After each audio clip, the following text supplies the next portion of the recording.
भाग्य का मतलब बहुत धन की प्राप्ति हो जाना नहीं है। भाग्य का मतलब बहुत संपत्ति, ऐश्वर्य, यश की प्राप्ति हो जाना नहीं है। अगर ये प्राप्ति होना ही भाग्य होता तो रावण के पास, रावण से बड़ा भाग्यशाली तो कोई नहीं होता।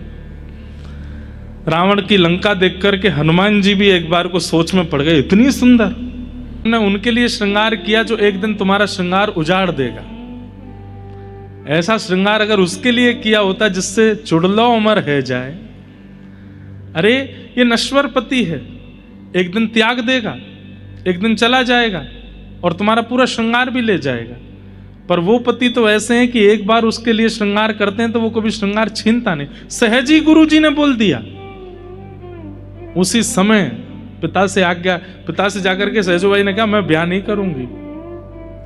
घर वाले लोग बड़े चिंतित हो गए। द्वार पे बारात खड़ी है, अब कैसे होगा, हमारी नाक कट जाएगी। मां बोली हमारे साथ अनुचित हो जाएगा, ऐसा हो जाएगा। लेकिन तभी जैसे ही द्वार से बारात भीतर आई तो जो दूल्हा जिससे ब्याह होने वाला था वहीं बारात में बैठे बैठे उसके प्राण चले गए। कोई रोग था उसको पूर्व से, गुरु जी को अनुभव हो गया था। और वो घर वाले तो जबरदस्ती बस ब्याह कर रहे थे कि जल्दी ये गृहस्थाश्रम में चला जाए, किसी को रोग का पता ना चले और हमारे बेटे का भी ब्याह हो जाए, वंश आगे बढ़ जाए। लेकिन गुरु जी पहले ही परख लिए और ब्याह मंडप में पहुंचा नहीं दूल्हा, उससे पहले तो उसी रोग से उसके प्राण चले गए। उसी दिन ऐसा वैराग्य आया उनके चित्त में कि जो गुरु मेरा भविष्य देख लेते हैं, उन्हीं गुरु को आश्रित हो गई सहजो बाई।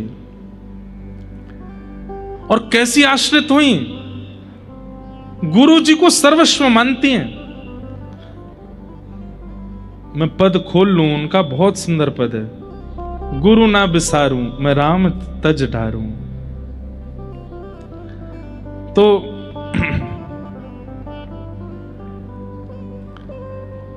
एक दिन गुरु जी को अपनी कुटिया पर आमंत्रित किया सहजोबाई ने और कहा गुरुदेव आप मेरे द्वारा प्रदान की गई सेवा स्वीकार करने आइए। तो गुरु जी बोले ठीक है हम आते हैं। तो उनकी गुरु निष्ठा इतनी तीव्र थी कि उससे ठाकुर जी बड़े प्रसन्न थे। ठाकुर जी बोले आज हम सहजोबाई की परीक्षा लेते हैं। बोले क्या, कैसे परीक्षा लेंगे? बोले जिस रास्ते से गुरु जी आ रहे होंगे उसी रास्ते से मैं भी आ जाऊंगा, देखता हूं ये पहले गुरु जी का स्वागत करेगी कि मेरा करेगी।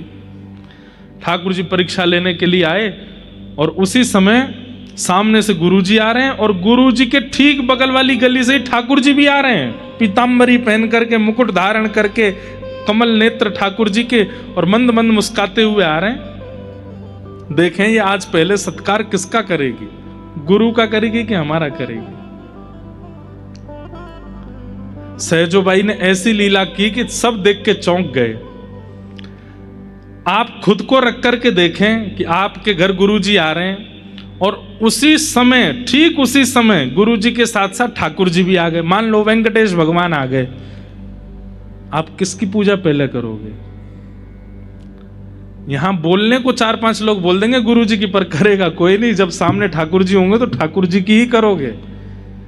मैंने खुद से पूछा कि अगर मेरे गुरु और मेरे ठाकुर जी दोनों अगर सन्मुख आ जाते तो मैं किसकी पहले पूजा करता? तो मेरे मन में जो उत्तर आया वो क्या था कि मैं गुरु जी से कहता गुरु जी ठाकुर जी आ रहे हैं, आ जाओ साथ में पूजा करेंगे। मेरे मन में क्या आया कि मैं अपने गुरु जी को भी बगल में बुला के कहूंगा लो गुरु जी एक थाल एक तरफ से मैं पकड़ूं, आप पकड़ो, दोनों आरती करेंगे। लेकिन सहजोबाई ने ये नहीं किया। सहजोबाई ने क्या किया? दौड़ करके गई और ठाकुर जी का हाथ पकड़ करके खींच के अपने पास लेके आई। बोले लो थाल पकड़ो, गुरु जी आ रहे हैं, आरती उतारो। ठाकुर जी बोले सहजो मैं भगवान हूं, मैं परमात्मा हूं, मैं ईश्वर हूं। सहजोबाई बोली मैं सबका उत्तर दे दूंगी, सुनना चाहेंगे आप? बोले हाँ दो। बोले मेरे से श्रेष्ठ गुरु कैसे हो गए तुम्हारे? तब सहजोबाई उत्तर देती हैं हरि ने जन्म दियो जग माही, आपने हमको विश्व में भेजा। आप भगवान क्यों हो? क्योंकि आपने हमको बनाया। आपने हमको शरीर दिया, आपने हमको नेत्र दिए, कान दिए, नाक दी, जीभ दी, हाथ दी, पैर दिए, लेकिन आपने आंख, नाक, जीभ, कान, त्वचा, हाथ, पैर सब दे दिए, पर इन पंच इंद्रियों और पंच कर्म इंद्रियों और पंच ज्ञान इंद्रियों को सद्मार्ग में कैसे लगाया जाए, ये तो गुरुजी ने सिखाया।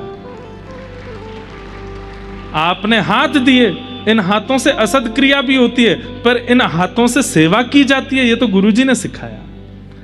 इन नेत्रों को आपने दिया, पर इन नेत्रों से असद वस्तु देखी जाती है, इन नेत्रों से दर्शन करने चाहिए, ये गुरुजी ने बताया। आपने मन दिया और उस मन को हमने पूरे विश्व में भटकाया, पर उस मन को एकाग्र गुरुजी ने किया। आपने शरीर दिया, इस शरीर से व्यसन भोग किए हमने, पर इस शरीर से आत्मा को वैकुंठ की प्राप्ति गुरुजी ने करवाई। इसलिए आपसे श्रेष्ठ गुरुजी, आरती उतारो। राम तजू में गुरु ना बिसारूं, राम तजू में गुरु ना बिसारूं, हरि ने जन्म दियो जग माही, हरि ने जन्म दियो जग माही, गुरु ने आवा गवन छुड़ाई, गुरु ने आवा छुड़ाई। और सहजोबाई ये नहीं कहती कि आपने पंच ज्ञान इंद्रिय दी। सहजोबाई क्या कहती है? बोले आपने तो 5 चोर दिए थे हमको। कौन? बोले आंख, नाक, जीभ, कान। ये क्या है? वो चोर ही तो हैं। हलवाई की दुकान से इनका मन होता है कि बिना पैसे दिए रसगुल्ला खा लें। नेत्र तो वास्तविक चोर हैं।